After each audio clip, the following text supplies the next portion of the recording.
سنگ ما شکسته در میکده بسته امید همه ما به همت تو بسته. کی خونده؟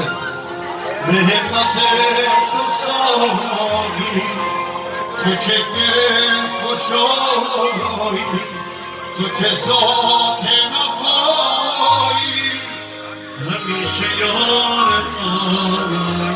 مگه شکیه ملنه همه به جان سردار ملامت میمیریم و میخونیم.